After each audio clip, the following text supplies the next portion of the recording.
Foreign Excellence webinar series, which is sponsored by Black Hills IP and the SLW Institute. Black Hills IP is a U.S.-based service provider offering IP docketing and paralegal support services and annuity services. The SLW Institute is an educational group created by the Schwegman Lundberg Wissner firm, which aids to provide insightful and useful information to the IP community. For this webinar series, we have pulled together experts to talk about strategies and best practices for patenting in key foreign countries. The Foreign Excellence webinar series is free. This is the second one of several monthly webinars in this series. The schedule and registration information for upcoming webinars is listed on our website. To register for future webinars, go to the tab for Educational Resources on the Black Hills IP website, which is www.blackhillsip.com. The webinar that we are presenting today will cover Japan specifically. We have allowed time for questions at the end of the webinar. Questions may be submitted using the question button on the right-hand side of your browser window. You can submit a question at any time during the presentation, and the question will be held in a queue until the end of the presentation when we will discuss them.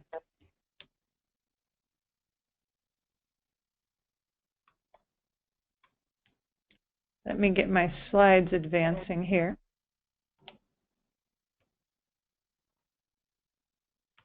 There we go. The presenters today are myself and Shige Takeuchi. I'm Ann McCracken, the president of Black Hills IP. I'm a patent attorney with 20 years experience in patent prosecution. I was a partner at the Schwegman firm for 10 years, and I was also a full-time law professor and directed the patent prosecution program at Franklin Pierce Law Center for 5 years. Shige, can you please introduce yourself? Yes, thank you. Hello, everyone. My name is Shigeki Takeuchi.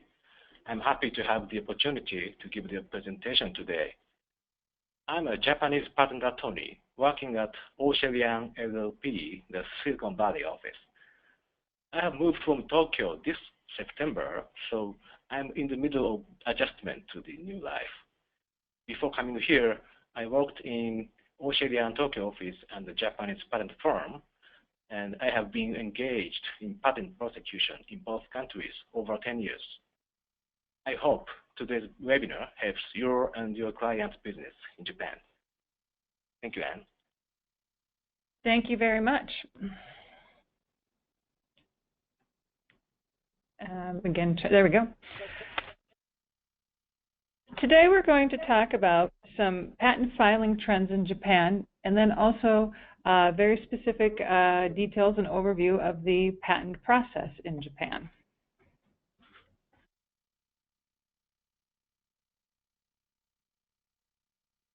The first slide here shows some market comparisons just as a backdrop for our discussion. The population of Japan is 126 million. To compare that to the U.S. and China, the U.S. population is 326 million, and the Chinese population is 1.38 billion. These three countries represent the three largest economies in the world based on GDP. Japan and China, for that reason, are countries that many U.S. companies consider filing patent applications in if that company is going to file outside the U.S.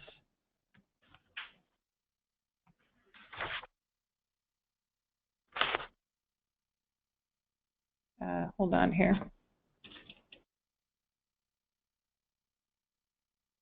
Okay. The next slide looks at the top patent assignees in Japan and breaks those out by U.S. companies, or I'm sorry, not U.S. companies, but Japanese companies and non-Japanese companies. As you can see from the red line, which represents the number of applications, I'm sorry, the number of patents granted each year to Japanese companies compared to the blue line, which represents the number of patents granted each year to non-Japanese companies, there's a big difference in the number. The top 7 Japanese companies with patents granted in 2016 had between about 1,900 up to 4,400 applications or patents each granted in 2016. Those companies are Panasonic, Canon, Mitsubishi, Toyota, Denso, Seiko Epson, and Honda. Comparing that to the non-Japanese companies with patents granted in 2016, the top non-Japanese companies had between about 275 patents for Intel and 1,059 patents for Qualcomm. Of those non-U.S. companies, 4 of them are U.S., or non-Japanese companies, 4 of those are U.S. Those are Qualcomm, General Electric, IBM, and Intel.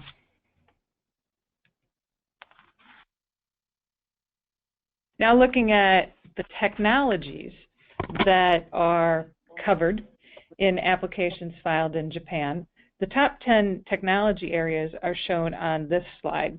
And this is regardless of whether it's a Japanese or a non-Japanese company.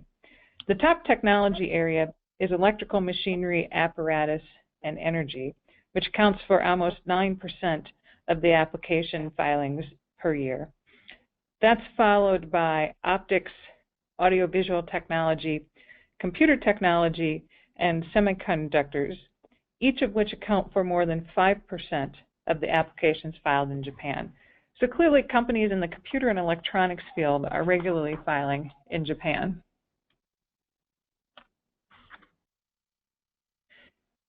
Now let's look at the patent filings specifically by non-residents. The term non-resident here refers to a foreign applicant in China or a foreign applicant in Japan. The next 3 slides will compare patent trends in Japan and China. And as we discussed last month, we looked at in detail at the patent filing trends in China. So we're now pulling these in and we're going to compare them to the filing trends in Japan because these are such big markets for many U.S. companies. In this case, the red bar shows the patent applications filed year by year for foreign companies in China between 2010 and 2015. The white bar shows the patent applications filed each year by foreign companies in Japan. This data comes from WIPO. And in this case, the number of applications filed by foreign applicants in China has increased each year. However, the number of applications filed in Japan by foreign companies has stayed relatively level. The difference is not significant. Between 2010, there were 54,517 applications filed in Japan by non-residents, and in 2015, that had only increased to 59,882 applications filed by non-residents.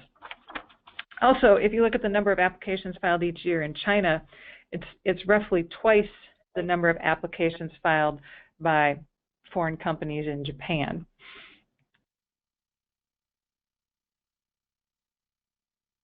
This chart looks at the patents granted in Japan and China to non-residents. Again, the red bar shows the patents granted each year to foreign companies in China, and the white bar shows the patents granted to foreign companies in Japan. There's more patents granted in China to non-residents than in Japan, which makes sense in view of the numbers on the last slide we looked at, where there were more filings in Japan, or I'm sorry, more filings in China than there were in Japan. One thing that's interesting to note, and I don't have an explanation for it, is that the Japanese patent grants jump up slightly in the 2013 and 2014 years, and at the same time, the Chinese patent grants dipped slightly in 2013 and 2014. Probably not enough of a difference here, though, to be significant, but it was interesting to note. The next slide looks at the total number of patents in force in China and in Japan, regardless of whether these are held by residents or non-residents. And again, red bar shows China, white bar shows Japan. Both countries show an upward trend from year to year in the number of patents in force. And in this case, though, there are fewer patents in force in China than there are in Japan, which also, if you listen to our last webinar, makes sense because the Chinese patent system has not been in existence as long. And to me, I think that's an explanation for why there's fewer overall Chinese patents in force than the Japanese patents.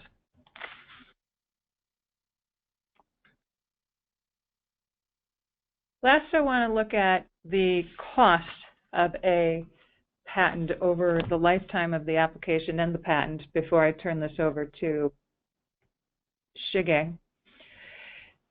The total cost between the lifetime of a patent in China and in Japan is relatively similar, although in Japan it's a little more front-end loaded with more costs coming in the patent acquisition or the patent prosecution phase, and then a little less cost for the annuities to maintain the Japanese patent, comparing that to China, where it's not quite as expensive to go through the prosecution process, but the Chinese annuities cumulatively come to more. At this point, I'm going to turn it over to Shige to walk through the patent process in Japan. Okay, thank you, Anne. Now, I will explain the overview of the patent process in Japan. Before that, I believe you know the patent prosecution procedure in the United States very well, so I will focus on the difference of the system between both countries. For today's webinar, I chose 3 topics in the prosecution procedure. But before explaining these topics, I will explain the flowchart quickly. At step 1, you file an application, and then JPO conducts the formality examination, and then proceed to the substantive examination. Step 4, a request for examination. This is one of the major differences between Japan and the US. I will explain this later, so here, please just understand that you need to take another action to proceed to the substantive examination. And at step 7, notification of reasons for refusal. This corresponds to the first or final office action in the United States. And step 8, you file a response to the office action. And after receiving the response, the examiner considered your arguments. And if the examiner reached the negative conclusion, the process goes back to step 7 again. And I think this chart is a bit strange because there is no substantive examination between steps 8 and 10. The examiner must consider the response to the final section, of course. After the examination, if the examiner considers your argument not persuasive, at step 10, decision of refusal will be issued. I think this step corresponds to the advisory action. This is the final decision, so we usually cannot respond to this action except the notice of appeal. I will skip the explanation about the remaining steps, but similar to the US, there are chances for the issued application to be invalidated by appeal for invalidation procedure at step 15. This step is similar to the post-grant review in the United States. Now, I will explain the big 3 topics about the differences. First, a request for examination. As I said, in Japan, you need to submit a request for examination within 3 years from filing to have the examiner examine the application. Otherwise, the application is considered being abandoned. In other words, your immediate payment of the examination fee is not required. The amount of examination fee is over $1,000, which accounts for a significant proportion of the official filing fees.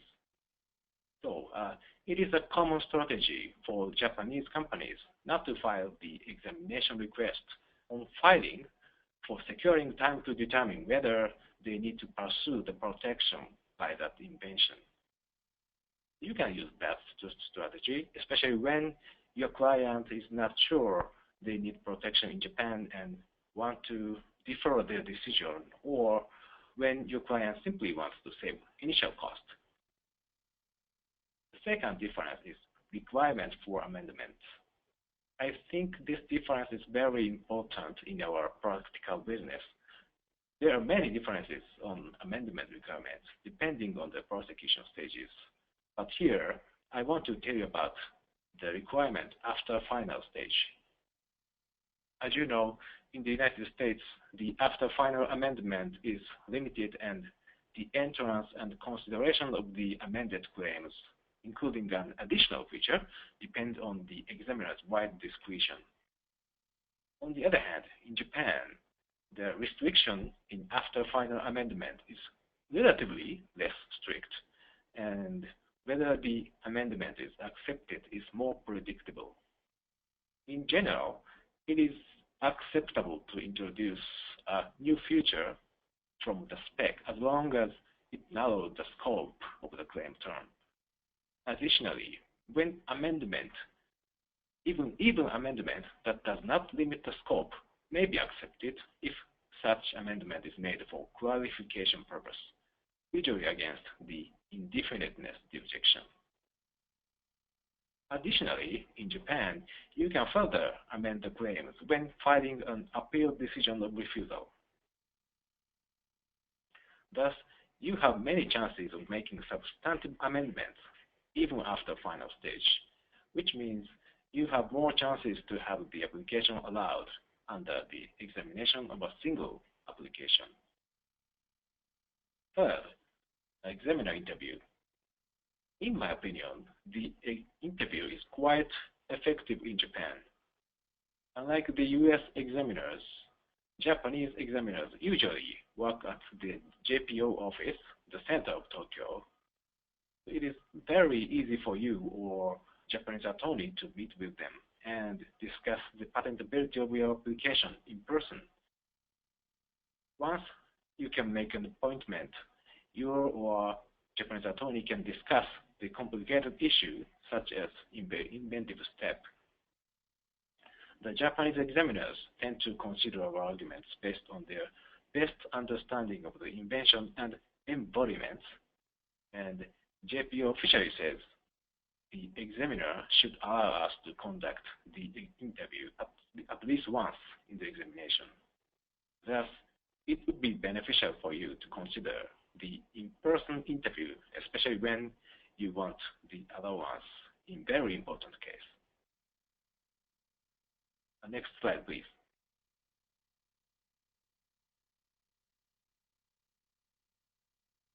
And this graph shows the length of time before the first office action is issued in Japan. As you can see, there is a significant drop between 2012 and 2014. This indicates that now you can receive the first office action within 10 months after requesting the examination. This is very different from the US case. I think it takes over 1 year for the examiner to issue the first office action in the United States. And can you confirm if my understanding is correct? Yes, you are correct. Right now, the first office action pendency averages 16.3 months as of September of this year. Oh, so there is a big difference. Mm-hmm. And additionally, the total length of time to reach the final decision in Japan, including grant and denial, is 15 months. Again, this is different from the United States case. I think the US examiner requires over 2 years to reach the conclusion. Yeah, that's usually the case. In fact, right now the total pendency averages 32.3 months in the US. Thank you. And of course, we cannot simply compare those numbers because each patent office operates according to different laws. But from the statistics, I can say that JPO's decision is very quick and helpful for foreign applicants to pursue the protection in Japan as soon as possible. And now you may have a question, why JPO could reduce the examination time? One of the biggest reasons would be the number of the examiners hired by fixed-term employment. JPO reported that the number of such examiners has increased by 30% over the last 10 years. And another reason is that JPO reduced the examiner's workload by outsourcing of the searching task. Thanks to those policies, JPO appears to achieve reducing of the prosecution period significantly. Next slide, please.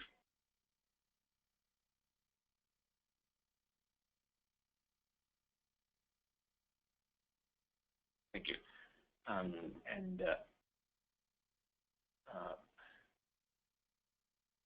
Okay. There you go. Okay. In this slide, I will show you what subject matter is patent eligible in Japan. Japan patent law stipulates that a product, a process, and the process for producing a product are allowable. Unlike the US, a computer program is considered as a product, and the data structure and the computer model are considered as the equivalent to a program, and thus allowable.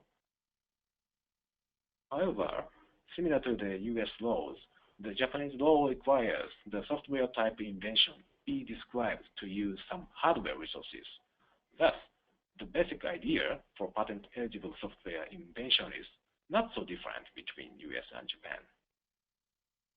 And in my opinion, US claims that have no 101 and 112F issues will meet the requirement of the patent-eligible subject matter in Japan.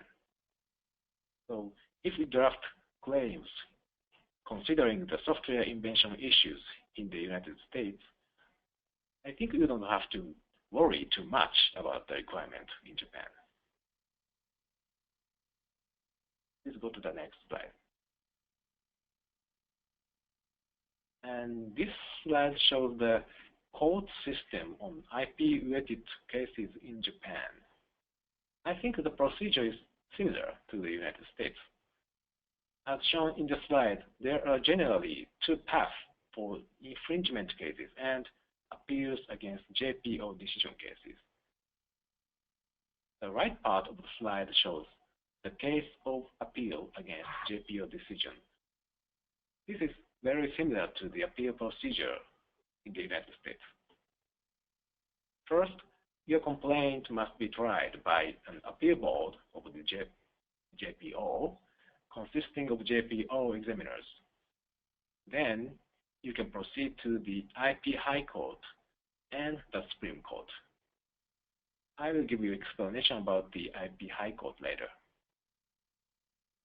The left part of the slide shows the infringement case. You need to file a complaint to Tokyo or Osaka District Court or any other district court, depending on whether the case is technological. If the case is technological, such as patent-related case, Tokyo or Osaka District Court try the case. Otherwise, the other district courts located in major cities in Japan try the case. If you want to appeal the district court ruling, you go to the High Court. As mentioned before, we have the IP High Court that specializes in, of course, intellectual property laws, and it hears the case about technology-related matter, or the case from the Tokyo High Court jurisdiction. If the case is not technological and the case comes from the other High Court jurisdictions, the High Court that has jurisdiction over the area where the court of first instance is located hears the case. The final instance is the Supreme Court for all cases. I am a prosecution guy, so I cannot make any practical comments on this system. But the IP High Court has its website and published a guidebook explaining about the court system and statistics in English. So you can refer to it and learn the basic of the IP-related cases filed in Japan. Please proceed to the next slide. This graph of this slide is one of the statistics indicated in the guidebook published by the IP High Court. The graph shows the chances that the patent that is being enforced survives over the infringement lawsuit. The cases where no defense of invalidity is alleged account for over 27%.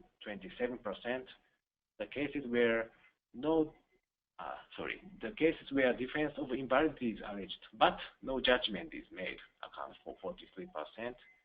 The case where defense of invalidity is alleged and judgment maintaining the validity of patent is made accounts for over 13%. And the case where to invalidate the patent is made accounts for only 70%. So in sum, I can say that the patent trend tends to survive the defense of invalidity in Japan.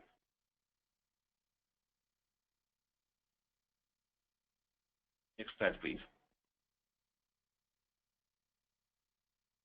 This is the last slide on my part, and I will show you the JPO's policy in the future.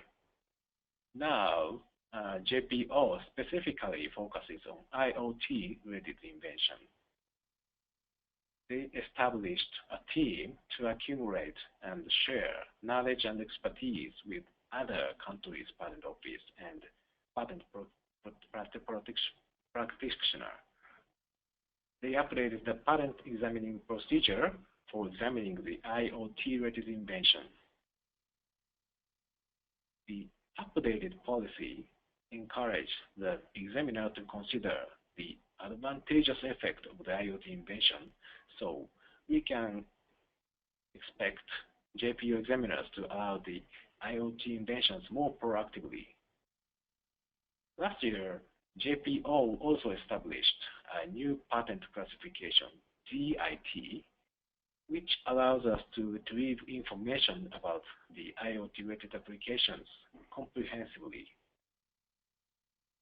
And interestingly, JPO itself is trying to use the advanced technology, artificial intelligence. This April, JPO published their action plan to evaluate the applicability of AI to JPO's operations. In the future, IoT-related technologies will be more proactively patented in a shorter time in Japan.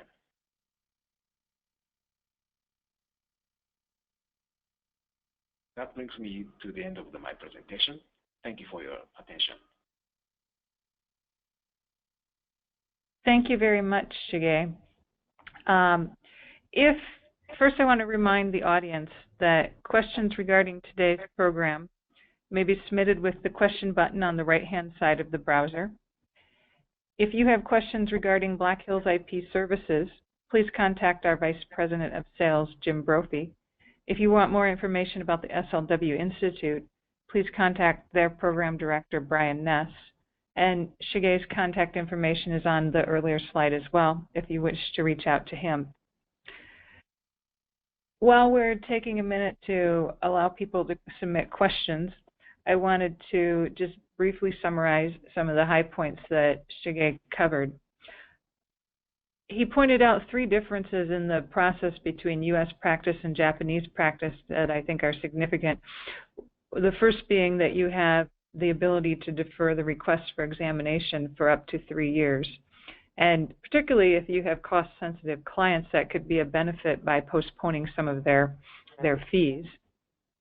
There is also more likelihood and opportunity to amend successfully after final practice in Japan than in the U.S. And examiner interviews in Japan can be a very effective tool to advance prosecution. Then I think it was very interesting to note the examination time in the JPO is significantly faster than in the U.S., with first office actions coming in at least in about 10 months. And finally, the eligibility for software and computer-related inventions seems to be fairly similar to the U.S. as well, particularly if you have claims that have no 101 or 112F issues in the U.S. So I think those are interesting differences to note between patenting in Japan and patenting in the U.S. So we do have a question that I want to have Shige address. I'll read it. It is, if you nationalize from a PCT application, so you do a national application, a national phase application in Japan off of a PCT, do you still have 3 years to pay the request for examination? So Shige, can you still defer that request for examination if you're filing in Japan off of a PCT? The answer is no, but you have additional time to submit translation and submit a request. Okay, so that was a great question then. If you're wanting to use the strategy of deferring examination, that has to be based off of a national application filed in Japan as opposed to a PCT application filed in, coming off of a PCT application filed in Japan. Is that correct? Could you say that again? So if you want to defer examination, you have to do that based off of a, you have to have a direct national application filed in Japan as opposed to a PCT application that was then filed in Japan. Is that right? Yeah, correct. Okay. Good, thank you. I'm glad that question was asked. Okay, thank you. All right, here's another question, and I don't know if you have experience with the Patent Prosecution Highway, but if you do, how does requesting examination along with Patent Prosecution Highway affect the timeline and procedures in Japanese prosecution? Is it better to request Patent Prosecution Highway off of a positive PCT IPR or an issued U.S. case? So is there any difference if you tried to use the Patent Prosecution Highway in Japan based off of a issued U.S. case or a positive report in a PCT application? Do you think there's a strategy there? Yeah, this is very interesting, and I cannot give you a clear answer right now. But PPH works very well in Japan, and it shortens examination time effectively. So the PPH program can be a very good strategy just generally in Japan, is what you're saying, right? Yes, if you use it, I think you will receive the first office action within 2 or 3 months. It's very short.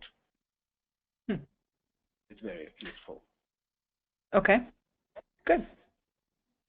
We have another question about if the slides will be available to download, and they will. We will post the slides and an audio recording of today's program on the Black Hills IP website.